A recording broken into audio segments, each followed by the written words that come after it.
American farmers stand to lose about $20 billion. That is a huge income loss. Would this require further subsidies to support the farming industry?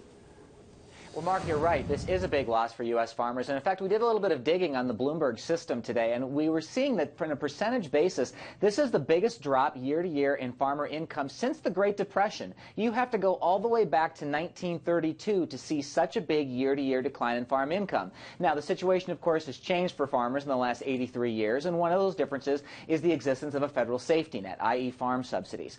You're seeing the USDA today project about a 15% increase this year in subsidies to farmers, the result of the farm bill that was passed last year. Now, that farm bill was passed meaning to save money for the federal government, but it was based on higher prices than what farmers are getting now. A lot of those subsidies are based on lower prices because prices have gone down and inventories are up. The taxpayer's price tag does indeed rise. Alan, what's the impact of lower gas prices on farmers?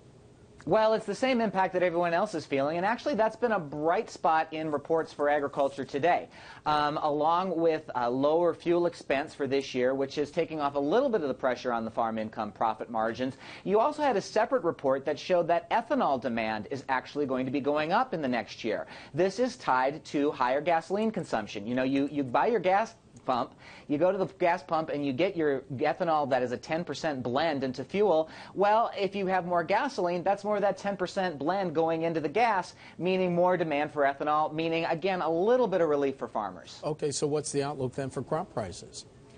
Crop prices are looking like they're going to be down from the historically high levels we've had the last few years. Corn has been stabilizing kind of in this $4 range. You were seeing double that 3 years ago. Soybeans have been holding their prices fairly well, but people are expecting a lot of soybeans to be sent out this year. And you also have to look at the world situation as well. You know, when you take a look at places like Brazil, Argentina, this is a global market. It's not the U.S. acting in a vacuum anymore. Okay, so then how does the U.S. crop situation compare with the rest of the world? Well, when you're taking a look at supplies for the main feedstuffs, corn, wheat, soybeans, you'll see some changes month to month, but the overall story is a pretty good supply. The stronger dollar is hurting U.S. and export markets.